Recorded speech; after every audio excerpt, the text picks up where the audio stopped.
let's talk about the best foods that can help clean out your arteries. We're talking about a problem that involves the inside of the layer of your arteries. It's called the endothelial layer. And if there's a dysfunction with this layer, you get inflammation. And you also get scar tissue, fibrosis. You also have calcium buildup and cholesterol buildup. And you can also have a clot, which is a little bit different. And one of the absolute best tests to figure out what's going on the inside of your arteries is this right over here. It's the coronary artery calcification test, or scan. Get it from your doctor. It's pretty quick. It's not that expensive. It's way more valuable than a cholesterol test because it's measuring the amount of calcium buildup in your arteries, which is one of the best predictors of mortality from all deaths. So it's a really important test. It should be 0, but sometimes it could be 100, 200, 500, 700, even 1,000 or more. The key is if you find it is very high, you want to apply what I'm going to show you and then retest it every several months and make sure it's going down. All right, starting from number 1, you want to make sure that your insulin is normal. Okay, you don't want it too high. And you do that by dropping your carbs. So anything low carb would be very, very therapeutic to your arteries. So you want to do a low carb diet, ketogenic diet, and you want to do fasting. Okay, very, very important because that will lower insulin. Insulin will cause inflammation in the inside of the arteries, and the artery will become thickened, and you may even develop a clot. There'll be inflammation and something called AGE, advanced glycated end products. That's a situation that occurs where the inside of your artery, the proteins become unusable. They're damaged. And you get this from consuming too many carbs. And you can also get it from consuming like too many omega-6 oils, which I'll mention in a little bit. So this would be number 1.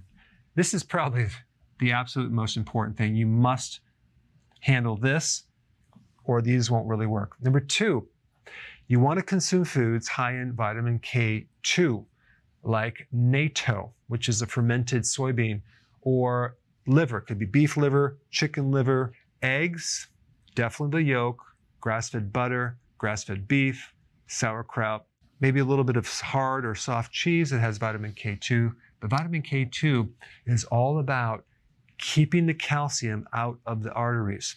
All right, number 3, this is not a food, but it's a very powerful antioxidant. Tocotrienols is different than tocopherols. This is the vitamin E complex. Tocotrienols are 50 times stronger than tocopherols. Now, if you're consuming green leafy vegetables, you're going to get a good amount of vitamin E. So you can also do that. But if you actually have damage inside your arteries, tocotrienols would be something I would highly recommend because they're very, very powerful. They can stop the fibrosis or scar tissue from getting any worse, and it gets rid of free radical damage. All right, number 4, decreasing omega-6 fatty acids. So you need to get rid of the soy oils, the corn oil, the canola, the cottonseed out of your diet, and replace that with omega-3 fatty acids. Fatty fish, salmon, cod liver oil. You can do walnuts, which has a precursor to omega-3. And also make sure that if you're doing meats, they're grass-fed. It has higher amounts of omega-3 fatty acids. And number 5, to decrease the stiffness of the arteries, which can then lead to high blood pressure, you want to have enough potassium in the diet. Potassium keeps the arteries nice and soft. The problem is most people don't consume enough salad or vegetable to be able to have enough potassium, and they're usually low. An average American has about 1.5 cups of vegetable per day, when in fact they need at least 7 or more. And so that'll give you the potassium to really help your blood pressure. You can also get it in a good electrolyte powder. Now, the other thing is vitamin D. Vitamin D is very, very important in keeping your blood pressure low. It supports this dysfunction in a very big way. It can help your arteries from a lot of different angles. So vitamin D, it's almost impossible to get it from food. You can get it from fatty fish and cod liver oil, but the best way is through the sun or a supplement. Here's the thing. You need about at least 10,000 IUs of vitamin D or even more to drop blood pressure. But you'll actually see that blood pressure will come down when you take it. So the combination of potassium and vitamin D is very, very powerful in keeping the arteries from being too stiff.